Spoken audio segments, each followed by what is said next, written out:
Hello and welcome. I'm Michelle Abad and you're watching Rappler Talk.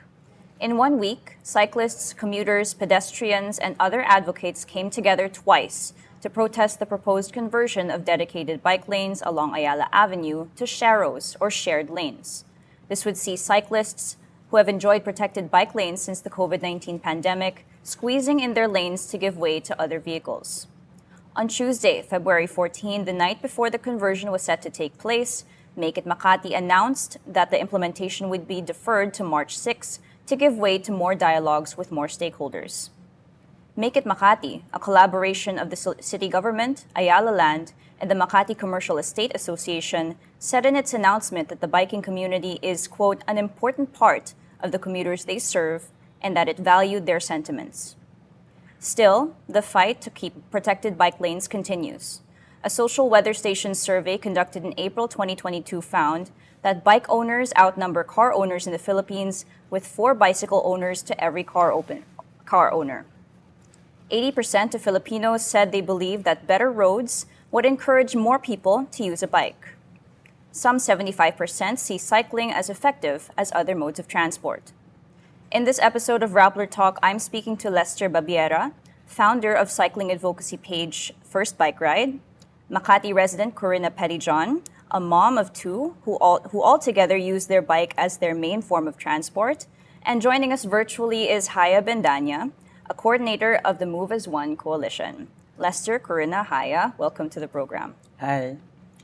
Hello. Ayo po, Great. So let's go to like your lifestyle of you guys. The two of you you both regularly cycle, right? Yeah. In Makati also, you guys also Yeah. regularly cycle. Yes. So were you guys consulted before Make It Makati announced the policy to share the dedicated bike lanes with motor vehicles? No. We're not consulted. Not at all. It was just a surprise. Na we saw it online that signs were up, and then our friends were talking na, the lanes are gonna be gone. We're gonna share it with other motorized vehicles. So parang it's really something surprising for us. And I know many of the people who bike in Makati as well, and it was a surprise to all of them too. So I don't believe there was any consultation with Yeah. any cyclists prior to this. And then there were 2 mobilizations, right? There was one on February 12 and then the one yesterday. So yesterday, the Make It Safer Makati movement gathered for the second time despite the deferral. So like, what was your experience like? Like, why did you come out, the second time despite the deferral? Now it was quite overwhelming for me when I saw the over 100 people came kasi parang it was a weekday tapos there was work tapos I came there to support and to since I've been advocating for road safety, naniniwala talaga ako na we need to be seen and be heard na we want to protect the protected bike lanes of Ayala. Kaya akala ko konti lang kami, especially yesterday kasi it's a work day pero we got so many people, parents, we've got citizens of Makati, office workers, those who travel along Ayala na not necessarily taga Makati or nagtatrabaho sa Makati. We also got support from food delivery bikers, so it was really overwhelming and I've seen na the movement or yung kagustuhan na magkaroon ng protected bike lanes are really there. Well, I came out because one of the reasons we use bikes rather than drive is it's for the future. I have 2 children, as we'll see when we talk about my biking with kids. But we know that the way we use transportation and cars isn't sustainable, and the only way that we can have better environment and better cities, and I'm not just talking about the pollution, but also about the way we use our space in the cities, the safety of our roads. If we want our children to have that, and I do, then something needs to change, and this might be one of the changes that will help us to have better environments, better cities. And I also came out because I'd like people and Makati to know that cyclists in Makati are not just people who come over on weekends to ride around. We're not just, playing, just like racing or just hanging out at coffee shops, but there are also people who bike with their children, like myself, who bike to school, who bike to work. And maybe the image that we have of a cyclist, I'd like to challenge that a little bit, right? Yeah, that's right. Because some people would also say that more, some would say that that cycling is a privileged Yeah. thing, But we did see that yesterday, for example, and during the other protest on Sunday, that there were ordinary people who came out, food delivery bikers, and workers that go to work every day on bikes and don't just use them for leisure activities. So, Haya, I'll go to you for a bit. When the bike lane conversion was announced on February 10 by Make It Makati, the community put out a statement. So, can you tell us about first Move as One and the statement that the community put out?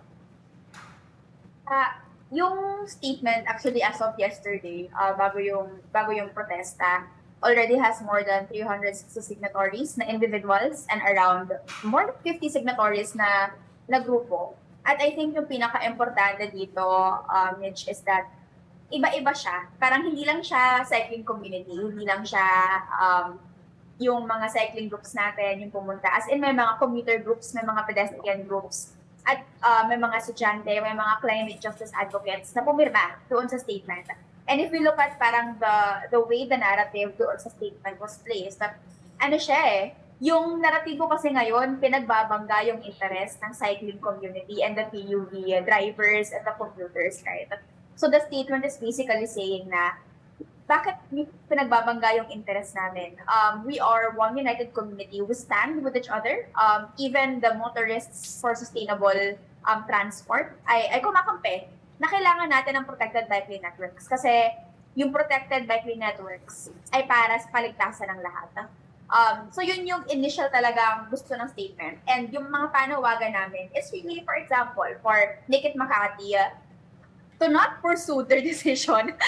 Yan yung pinakauna talaga. Hindi lang deferment So, huwag nila i-pursue yung decision nila. Hayaan na lang magstay yung bike lanes. And in fact, for every other LGU and every other area within the country to emulate and replicate the same gold standard of Ayala Bike Lane Network.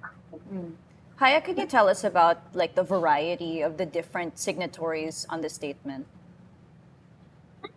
Sobrang dami. As in, hold on. I will pull it up right now.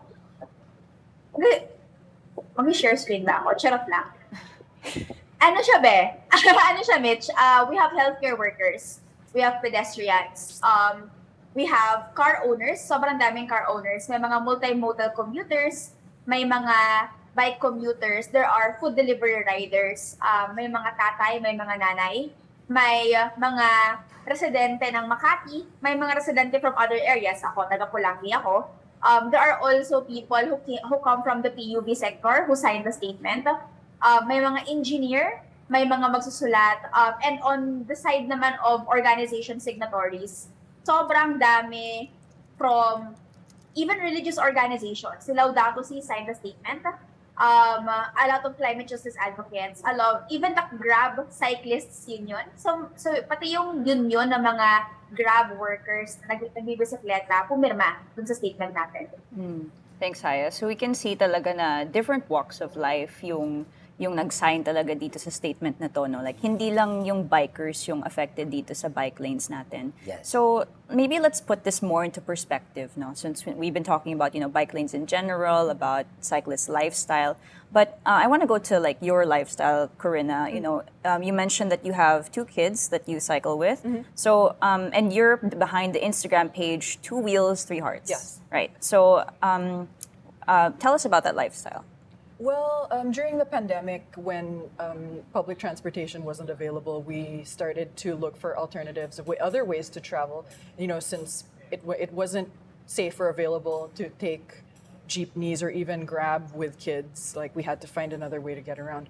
But let's go to before that. One of the reasons we live in Makati in the first place, and that one of the reasons we can choose that, and we did choose that, is that we wanted to live without a car as much as possible. And Makati is one of the cities where I can really say that that is possible. And in fact, if you do live in Makati, you are better without a car, like 100%. So that's a big part of our choice to live there. So even before the pandemic, we really tried to use cars less because, as I said, cars are cars do a lot of damage, and if personally I can avoid putting, adding to the danger, adding to the pollution, then I would like to do that. So so I started biking with my kids because I used to carry them in baby carriers, but they get a little bigger. It's harder to do that, and we try to find other ways to get around, still without a car. So so now my kids are 3 and 5, and we still bike every day. Like I take them to school on a bike. We do groceries by bike, right? So I'm still able to almost live almost without a car, right? So that is a big part of it. And I feel like Makati is a good place to do this because, like I said, it's a pretty walkable area, and that also makes it a pretty bikeable area, right? Yeah, but I guess one of the reasons it's so important to have protected bike lanes is protected bike lanes are not just for like the cyclists who are very confident, who bike every day, who are happy to be sharing lanes with cars. They're for the people who might not bike otherwise, right? So maybe your senior citizens, your beginner bikers, or even kids, right? Protected bike lanes are the ways that they might ever choose to bike. Without them, they may not, they won't, they'll take a car. Yeah. So, and right, and so when we can say that we're keeping the most vulnerable people in our society safe, then we make our road safer for everyone, really. So if it's safe to bike on Ayala, then it's also safe to walk. It's also safe to take your wheelchair and your stroller, right? Yeah. And that's why we advocate for it. I want to dig in a little bit more into your perspective as a mom, because I feel like a lot of people in the Philippines don't use bikes because they're, afraid of their own safety. Yeah. So, I help us look at your decision to use your bike as the main transportation for your small children. They're small, right? Yeah. So when you decided to do this type of lifestyle, were you concerned about your baby's safety at first?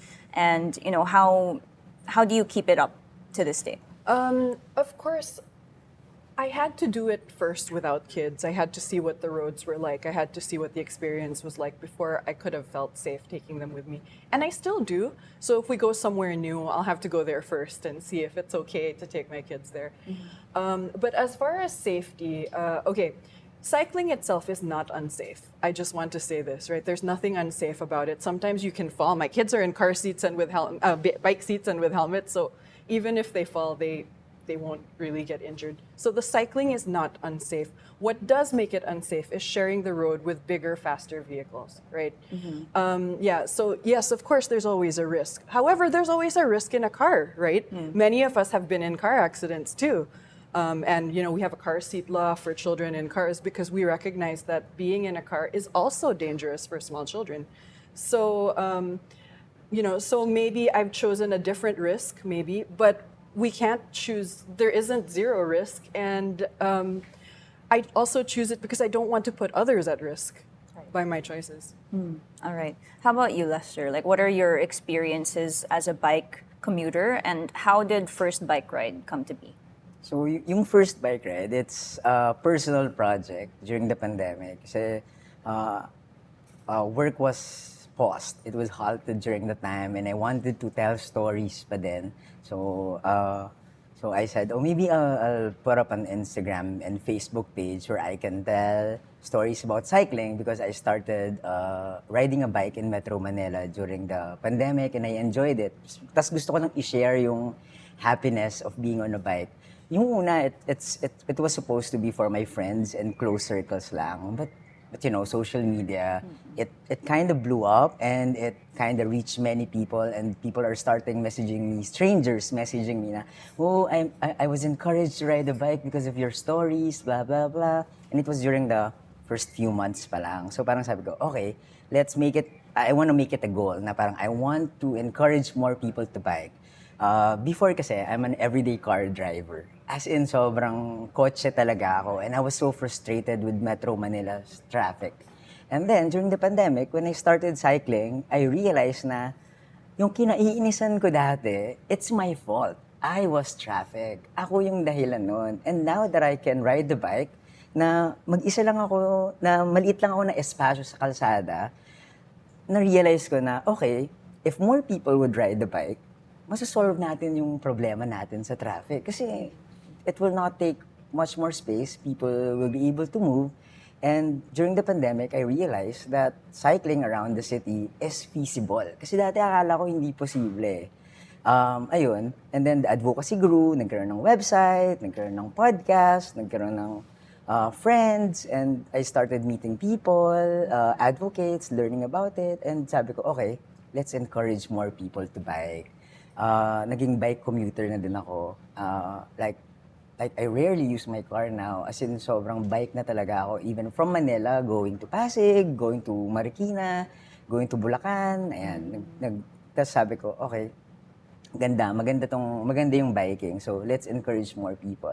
And then, na-realize ko na may mga challenges. To encourage more people, kailangan safer yung kalsada natin. Kailangan, kasi yun yung talaga yung main concern eh. Kung feeling nila, natatakot sila sa kalsada, I wouldn't be encouraged to bike. So sabi ko, okay, so in a way, naging advocate na din ako of safer roads. Tapos, I don't know, nag-evolve na talaga. Namimigay na rin kami ng bikes, helmets, namimigay na rin ng and yung first bike ride, I wouldn't want to credit it myself, but also the community that was formed dun sa page. Kasi kahit ako lang talaga yung the person behind it, pero ang daming tumutulong sa akin. And just to encourage more people to ride the bike and make Metro Manila, our cities around the Philippines safer and better. Ganun. Yun lang yung yung experience ko.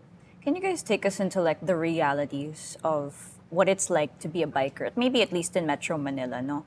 Parang, what's that experience like every day? What goes into your mind? How does it feel when you have, I hope you haven't had close calls, but like, you know, Had, yeah. Meron. sige, during those times, like, anong pakiramdam nun? It's frustrating. It's nakakatakot, to be honest. Like, alam mo yun, biglang may bus na sa gilid mo kasi They cut at in. the end of the day kasi gusto mo naman talaga makauwi ng buhay sa pamilya mo. Yeah. Nang ligtas at masaya. Everyone naman eh. Hindi lang naman kami, even the drivers, even the pedestrians, lahat tayo gusto natin makauwi ng ligtas sa pamilya natin. So, when you get that close call, parang nakakatakot na parang, ba't ito ginagawa? Bakit? Pero, I realized na kailangan ko kasing mag-travel eh. Kailangan kong makapunta sa trabaho, kailangan kong makapunta sa destination ko. So, I'd still bike kasi at the end of the day, it's faster, it's cheaper. Naalala ko, there was this one time, sabi ko, sige, try kong magpahinga sa saddle. So, I took my car for 1 whole week, every day traveling by car. It was just frustrating. Biyahe ko noon, Manila to Alabang. Tapos, nakakainis kasi if I miss a toll, parang ang layo ng darating ko. At ang pinakamalala dyan, pag nagpapagas na ako. Parang, man, ang lala nung bill sa gas station. So sabi ko, okay, I think it's better if I just ride the bike. I mean, medyo nakakatakot. Yeah. In a way, pero most of the time naman, it's fun. Yeah, and that's what I want to say because we keep talking about the dangers, but we also need to talk about how it's not just because, we love the environment so much that we don't want to take a car. In so many cases, it's better, it's more fun, it's faster, and you get like the rush of doing some physical activity before work, and you get some time with your thoughts, and you get to see the things around you and experience, the smells, and oh look, new restaurant or new, right? Oh look, it's a dog. I mean, there are so many things that we can experience and interact with that we would not have been able to from inside a car. So there's a lot of joy in cycling, right? And I think a lot of people would find that it might be more for them than they thought, right? If we really encourage them by making it something that they can do safely. Yeah. Okay. So let's say that the implementation of sharrows or shared lanes pushes through. Like, what are the implications of this on safety of cyclists and perhaps other road users also? When we can see deaths, we can see injuries dahil, people are not safe anymore. Uh, people are having this, they're mixed with motorized vehicles. Itong mga machines na to, they are proven na nakakapatay sila ng tao. I want to say in the Philippines, maybe 13,000 people a year die in road incidents, right? Yeah, maybe 10% or more of those are children under 18, right? Mitch, may kikwento lang ako. Kasi, so I was cycling with a newbie isang beses sa along Ortigas sa San Juan. So, yung Ortigas, ito yung isa sa mga first cities na nagkaroon ng protected bike lanes.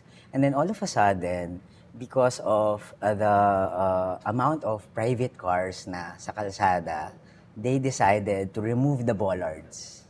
So nagbabike ako with the newbie. And then, there's this area na kung saan dating merong bollard, may nakaharang na sasakyan.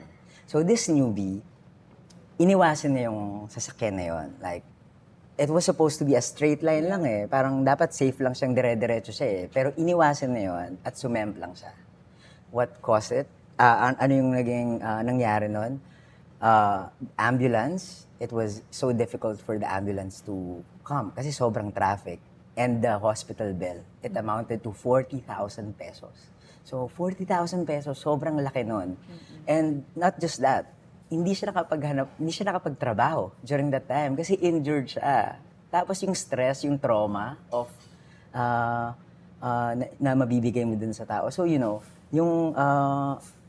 pagtatanggal mo ng protection can discourage people na posibleng magbisikleta, and yung safety ng tao, sobrang daming pwedeng mangyari at sobrang madaming implications. At buti na lang hindi death yung naging kapalit. So every time a cyclist has to come out of a lane and merge into a lane with vehicles, that's a risk, right?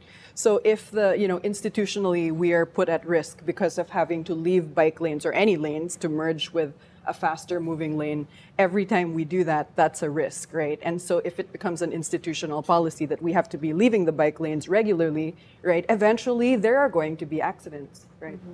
Okay. Sige, I'll go back to you, Haya. No? Let's go to the messaging of Make It Makati.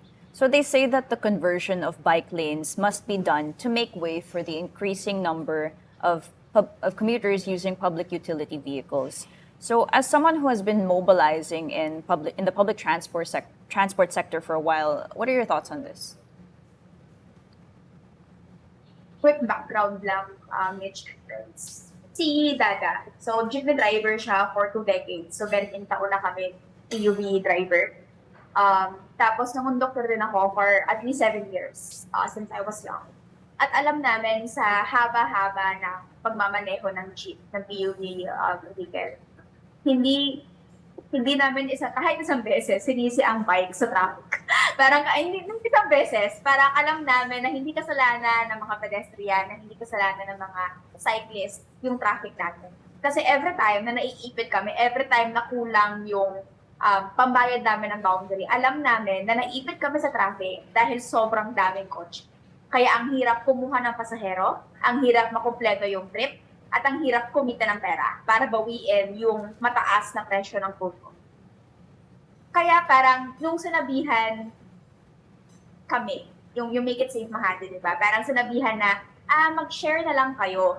Kasi parang initially yun yung sinasabi nila eh. It's not about making way, it's about commuters and pedestrians and cyclists sharing a single lane. Yung question ko doon lagi ay, bakit parang untouchable yung linya ng mga kotse? Bakit parang kahit na 94% ng mga Pilipino ay walang kotse, kami yung pedestrians, kami yung commuter, kami yung PUV users, kami yung cyclists, bakit yung 94% na yun, yung magtsatsaga, magkompetisyon at mag-share para sa isang linya, when in fact you have 3 other lanes all occupied by private cars. Yun yung hindi ko naiintindihan dun sa premise nila. Kasi yung premise nila parang, kayo mag-adjust. Basta yung 3 linya na yun, that's for the 6% who can afford to have cars. Yun yung hindi ko natatanggap personally. Kasi if they really wanted to take care of the commuters, if they really wanted to take care of the PUV drivers and operators, ang solusyon doon ay hindi tanggalin yung bike lane. Ang solusyon doon ay magbawas ng isang car lane at maglagay ng PUV only lane. That's the way that you can say that they are really talking about commuter welfare. They are really talking about, PUV operators welfare. Because if you will just encourage them, if you will just encourage car use, lalong maiipit sa trapiko yung PUV drivers, lalong malilate yung mga commuters makapasok sa trabaho nila, at lalong hindi ligtas para sa lahat ang Metro Manila. Let's put Haya's proposed solution into like perspective, no? So like I know you've been talking about this like way earlier about the importance of bike lanes, but why do you think, now more than ever, especially now with the proposal to remove the dedicated bike lane, why do you think it's important to call for the protection of dedicated bike lanes? Gusto ko lang munang dagdagan yung sinabi sige. ni Haya kanina na yung sa statement na dumadami na daw yung public utility vehicles at nangangailangan yung mga commuters. Pero kahapon, during our ride, may nag-circulate na photo to show kung ano yung tunay na sitwasyon sa Ayala Avenue. So, may 4 na lanes yung one-way ng Ayala Avenue. So, 2 lanes are meant for private cars. Tapos, di ba gagawin nga nilang, yung other 2 lanes, gagawin nilang shared for public utility vehicles and active transport.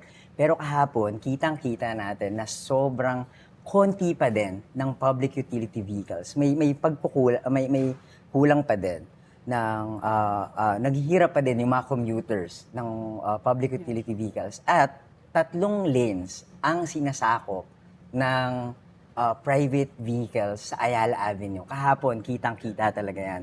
And kung lagi kang nasa Ayala Avenue, makikita mo din na there are times na pati yung pang-4 na lane, kinukuha ng mga private cars para mag-drop off, para mag-park ng kotse for the meantime habang hinihintay nila yung pasahero nila or kung sino man. So, parang yung statement na yon medyo malabo. Parang hindi siya totoong nangyayari. Hindi siya yung realidad ng Ayala Avenue. Kaya nagulat talaga kami na, bakit ganun? Ba't ganun yung nangyayari? So anyway, going back to your question about yung tama ba? Yung implication ng... Why should we protect bike lanes? We should protect bike lanes, lalo na halimbawa sa Ayala Avenue. Ako nung nalaman ko na tatanggalin yung bike lane sa Ayala, ang una kong minessage ay isang nanay na siklista sa Makati.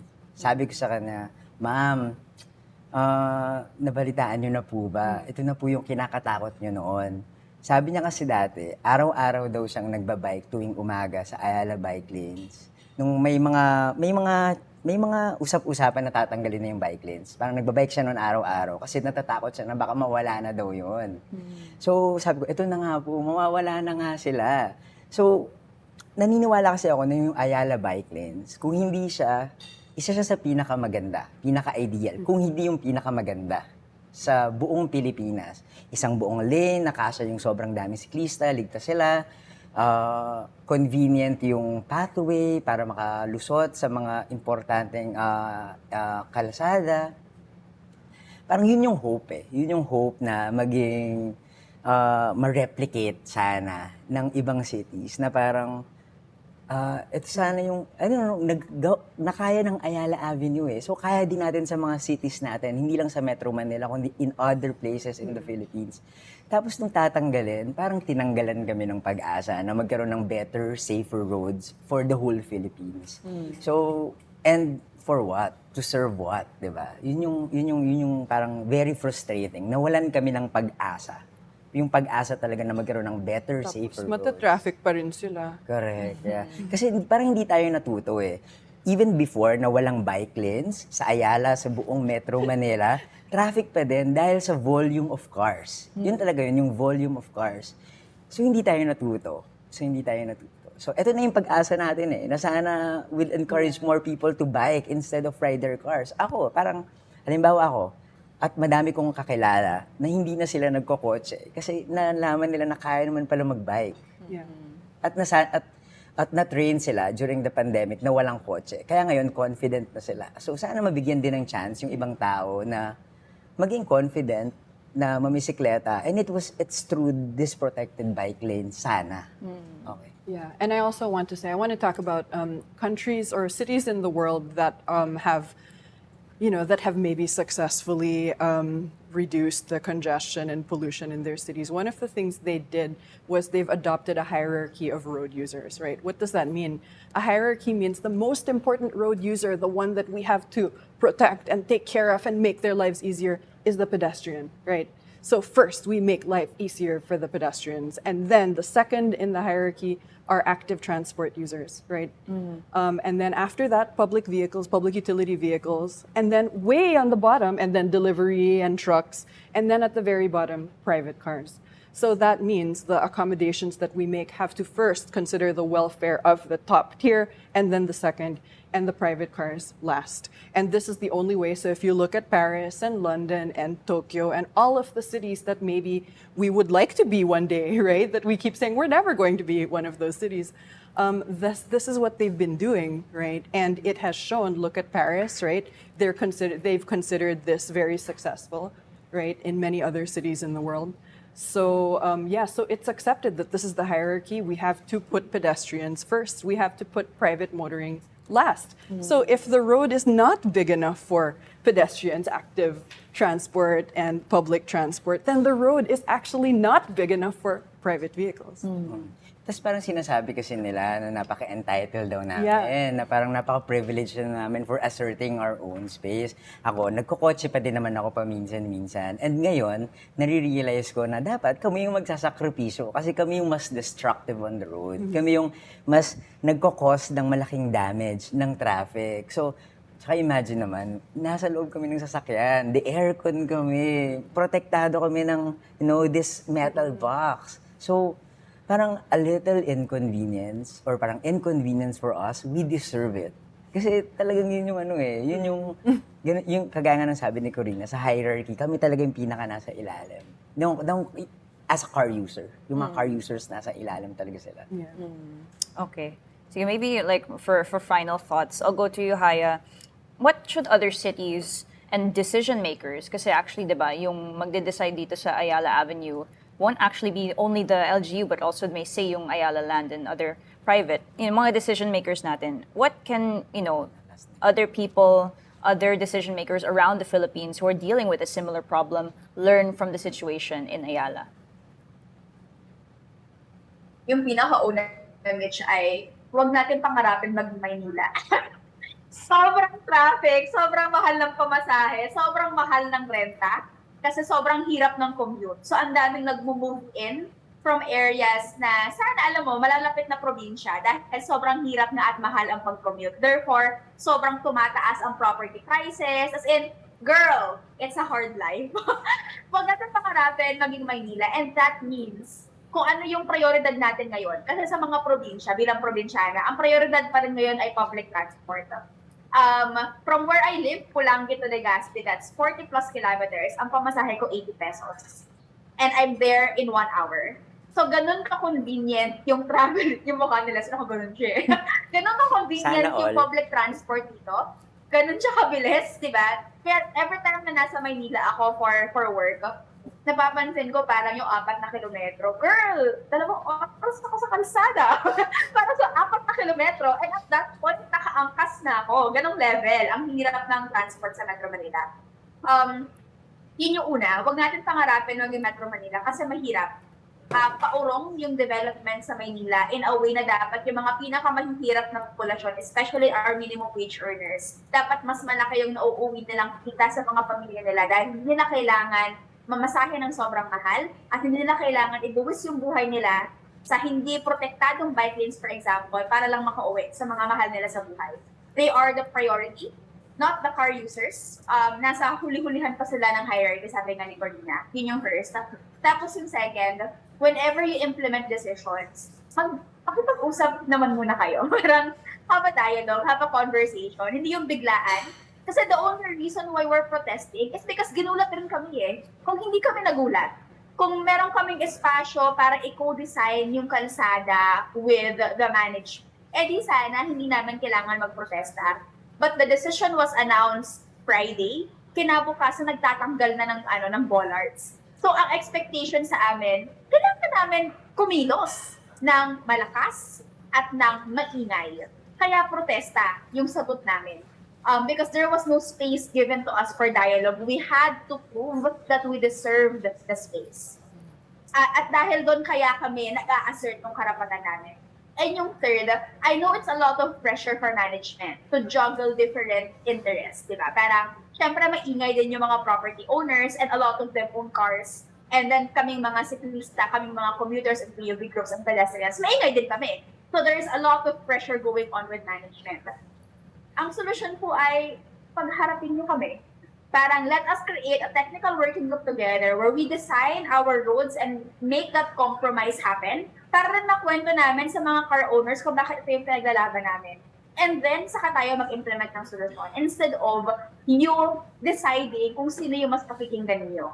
So, feeling ko yun yung pinakamagandang solusyon. There's not gonna be a single solution to anything. It will vary on different local contexts. So, ang pinaka-responsive na paraan ay imbitahan kaming mga sektor on that locality to co-design the solutions with the city or with the land. Anything to add? And Mitch, kagaya nung sinabi mo sa introduction mo, sana makinig yung mga tao, yung mga namamahala, government, private institution sa data. 94% ay mga pedestrians, active transport users, madami ang namimisikleta kaysa sa mga gumagamit ng private vehicles. So, sino ba talaga ang dapat natin bigyan ng priority, di ba? At hindi lang sa pakikinig, gusto rin sana naming imbitahin na mag-bike din sila kasama namin, di ba? Gusto rin namin na yung mga gumagawa ng decision ay ma-experience din nila yung mga na-experience namin. Yeah. Para, di ba, to have the data, to have the experience, to know what we're fighting for. And it's just very, parang very simple eh. Everyone, we're all humans. Buhay ng tao, napakahalaga niyan. So, protektahan natin sila. All right. I think we can end on that note. Thank you, Lester, Karina, and Haya for joining our you. show. Salamat. Thank you for having me. Thank you so much. Thanks, Mitch. Thanks, Rappler. I'm Michelle Abad, and this has been Rappler Talk. Thank you for watching.